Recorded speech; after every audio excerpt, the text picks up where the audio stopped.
So I caved in and I finally purchased my Chanel palette that I anti-hauled in my previous video. And there's a reason for that. First reason is that I fell in love with the blue and I tried to replicate the blue the whole week without success, to be honest. So I said, okay, I'll just pick the palette. The other reason is that the formula is the Beige de Gelée formula. In my last video where I anti-hauled this palette, I told you that this was the only one in the bunch that I was truly interested in. I had already taken into account the possibility to buy this palette. And that became an action yesterday when I went to Rinascente in Milan and I purchased the palette. With Chanel, I'll tell you something that nobody talks about, maybe because it's a European thing, not sure about. But when I decided to buy this palette, I went to the Chanel website and the palette was out of stock. And with these limited edition collections, when the palette is out of stock, it's difficult, it comes back. Usually, yeah, it's gone. So I had to find another way. And the only, emergency retailer where I could buy this was Rinascente in Milan. That is the equivalent in North America, let's say, to Nordstrom, those luxury retailers. And Rinascente in Milan is the only one I'm aware of that carries these exclusive limited edition collection. Now, if you go to the Chanel website, this collection is marked, and these palettes, these items from this collection are marked as exclusive. When there's that label exclusive, then the palette won't be sold in all the traditional retailers that offer a discount. Talking about Italy, Chanel is also carried by Sephora or Douglas or other small shops that have a website and they sell online. That was the case, for example, for the Chanel holiday collection, and it was the case also for the Chanel Eclat de Nuit. So for these two, I could get a discount, usually 10 to 20%. But with these exclusive collections, I try to wait to see if this would appear on other retailers, but it was not the case, and therefore I paid the full price, that is €63. And the main question is, did I already have this palette? Let's see together. So let's unbox it. By the way, the sales assistant in Rinascente was not very helpful. I went there, I asked for this, and it seems she didn't want to give it to me. And she said, oh, it's the last one, but there were other 3 in the drawer. So I don't know what happened, but she was reluctant to give me the palette. I mean, I was going to pay for the palette, but yeah, still, it's a mystery. Anyway, not the more friendly sales assistants. So this is the palette. It had also a protective plastic here, but I removed it because I already filmed this and I lost my footage. So it's my second iteration here. Okay, so this is the palette, and this is, the blue I was into last week, and I desperately tried to replicate this blue. And what I did last week was unsuccessfully try to replicate a look with the blue as a protagonist. I don't think I did succeed in that. What I did was, starting from this palette that is by Flower Nose, is this one, and I use this blue. If you compare it, you see that the blue here not only is a matte, while this is a Beige de Gelée, so a delicate shimmer formula, but also the blue here, the light blue here, is more purple, while this is a true cerulean blue. Let me swatch it. Is this one. Let's compare now once it's swatched. Maybe it's closer here, but still more indigo, more purple compared to this blue. And yeah, I put on my lid, is this one. And then, since this is a matte, I layered on top a shimmer, and you can recognize, I think, this is a Suqqu shimmer, and comes from one of my favorite palettes of all time. You can see that the lid has a blue sheen 132 from the previous Designing Colorize series. Also, this palette was inspired by the ocean and the aquatic theme.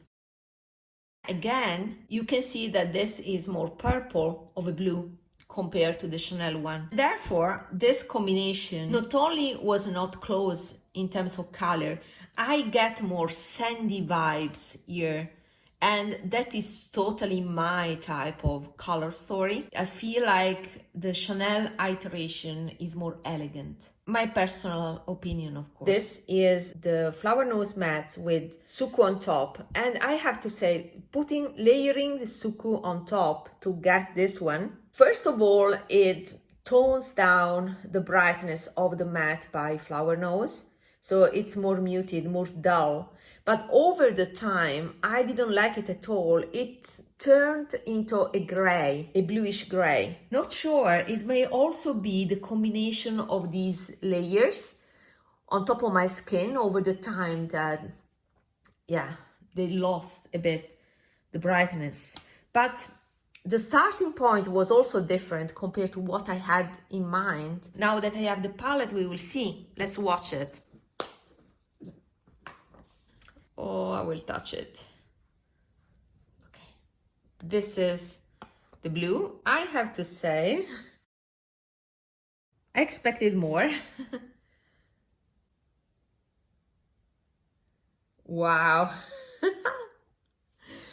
It's such less impactful than I anticipated. These are first impressions. I just, as you can see, I just opened and swatched the palette. Okay. It's drier than I expected. It may be the shade, the pigment itself, but it's also lighter than I expected, but is bright. I don't know. You can see that the shimmer of Chanel one is Baked Dégelé is more prominent compared to the Suqqu one that is more delicate. This is the old school Suqqu. Nowadays, it has become more glittery. They have changed their style, let's say. As usually happens with Suqqu, they're continuously evolving. Anyway, this is the comparison. You can still see that this is totally of a different blue compared to these ones. Okay, let's proceed with comparisons. Another comparison that comes into my mind, talking about a high-end, is this by Pat McGrath. I'm curious to know now, how close is this blue? I'm taking famous palettes now. Let's swatch it side by side. Okay, nice. It's different. You see how much greener. The Pat McGrath is shinier, but also is more aqua, rather than this one that is becoming closer. Now that I put the Pat McGrath, these are quite close to each other, right? Still, I think this is more balanced blue and brighter compared to Suqqu that is muted, more muted. But yeah, if you are a Suqqu fan, this is a palette well before all the influencers jumped into the Suqqu wagon. So if you own this palette, then yeah, you may skip the Chanel. So I was spot on with my attempt. But again, this turned into a dull gray after a while. So, and the final comparison I'd like to make is with the indie brand Blend Bunny Cosmetics. This is the Sickly Sweet palette. One comment. Have you noticed this? It's not dirt. It's really the artwork on top that contains also this. Anyway, this is the Sickly Sweet. And yeah, to be honest, the only shimmery blue is this one. So let's compare it. But I think that this is another thing again. So let's put it here. So this is the Blend Bunny. So first of all is lighter, and this has one drawback, that once on the eyes it just looks as a whitish shade. Well, this retains its blue, this by Chanel. So the more I look at it, the more I like it, because I see it looks very light when I swatched it. But now that I look at it, I see it, I see the pigment, I see the color, and I see it as a more neutral version of this Suqqu and Flower Nose. The best comparison is still this. So I actually was spot on with my trial last week. These are still the closest dupes to this original shade compared to other versions here. Just to mention also the Fighter palette by Fantasy Cosmetica. This is definitely a desaturated blue, but I'm loving this shade. It is maybe my favorite shade of the entire palette, and it's a matte, but I like the tone of it.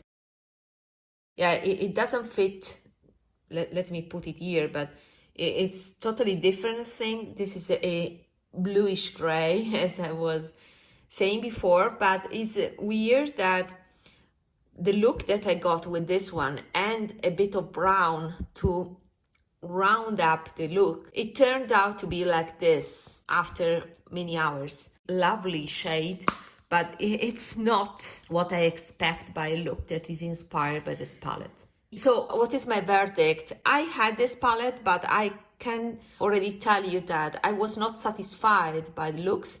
So I'm curious now to try this, and I will report back. What I'm gonna say is that if you like this blue, it's quite a unique blue and is worth checking this palette in my opinion, because I had the confirmation that it's hard to replicate. Another point in my anti-haul video was that if you have this holiday palette, you practically have already two of the shades here, right? Because we have a peach shade, and also the correspondent of this one is this one, in my opinion. So we'll see now in detail how close they are. This one is the peach from the holiday. Oh, sorry. Let me swatch it again. From the holiday palette, and this is the white from the holiday palette. And now let's see the peach from the Chanel palette, Rivage.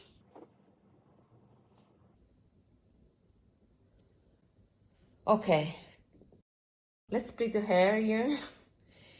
And maybe this is more yellow and this more orange. Maybe. I think they will look identical on the eyes. Let's see this, a comparison with this glittery shade. Okay. You have a holiday, Rivage, holiday, Rivage. And this is definitely a sand shade, while the holiday one is much whiter. These two look identical, right? And they differ only for the finish. So it's incredible how different they look on the pan, while swatched, they are totally different shades. The whitish shade, once swatched, is a beige. Wow. I have a natural lightening. I don't see any blue particle in this shade.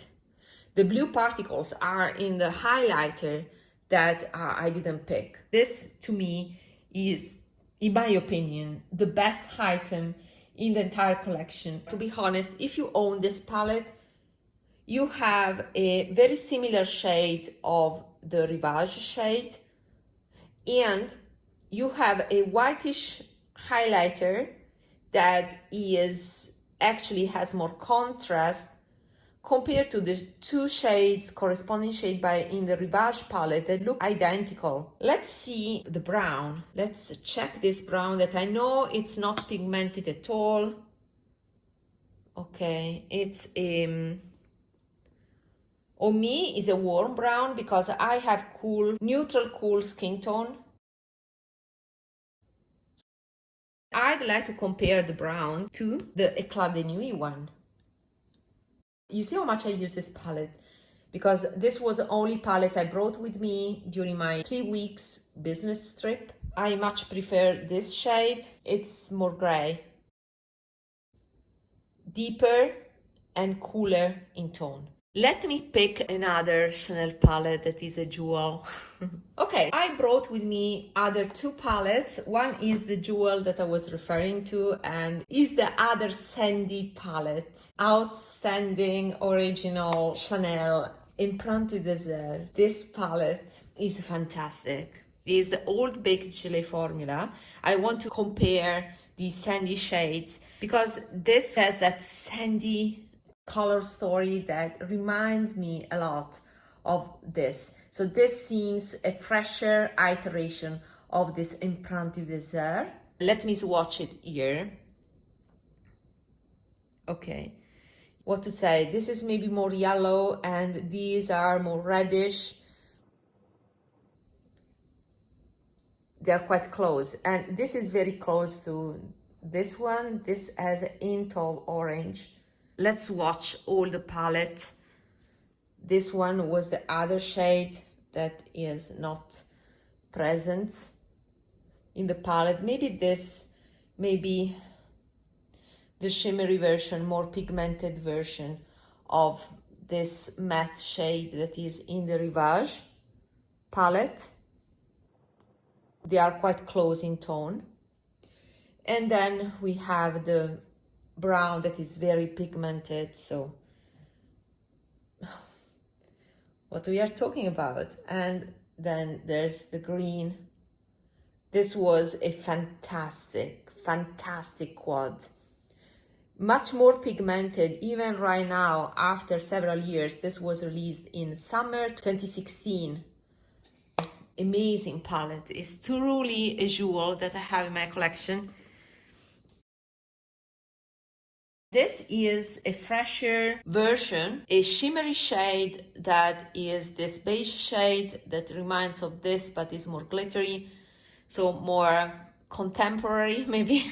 And this is quite similar again to the same shade, so you have two iterations of the same shade here. And then you have this neutral warm brown matte, while in the Empreinte Dessert there was no texture variation. There were always the same type of formula in different colors, while in this palette there's definitely more variety in terms of texture, like it's the trend right now, right? And finally, last comparison is with Viseart. This is part, let's say, of the warm mattes, and I think that there's definitely a shade here that is a dupe for this one. Let me see. So let me compare this one, and this one. 1, 2, and 3. So these two are definitely more orange, are these two, but maybe this one, maybe the more pigmented version. Let me do a better comparison by putting a touch of this color here and blend it. I picked the right tones, right? They are indistinguishable. So all in all, I had already this palette. The only shade that I didn't have was the blue that I could dupe quite well with Flower Nose plus Suqqu, but I'm gonna reserve the final judgment after I will try for a while the palette, at least 1 week. I want to see how this performs and if it turns into gray like this. If it doesn't turn into gray, then I think my purchase was worth it, because the blue was the showstopper here, and I think it justifies a purchase if you are willing to spend 63 euro for one shade, because the other three shades definitely I had in my collection. This one is quite unique, I'll be honest, because it's glittery. This glittery texture in this sandy color, I don't think I have it. So there are two shades here that are unique and are these top two. And these are handy to round up, you know, the look. I could have skipped this since it's very similar to this one and is redundant since I have other iterations in Empreinte Dessert and Holiday palette. So maybe this could have been a darker color, because this is definitely too light. So yeah, it's not a perfect palette. The final verdict is it makes sense. This purchase may make sense because of the uniqueness of the top two shades. I will update you about how I feel about this palette. See you in my next video. Bye!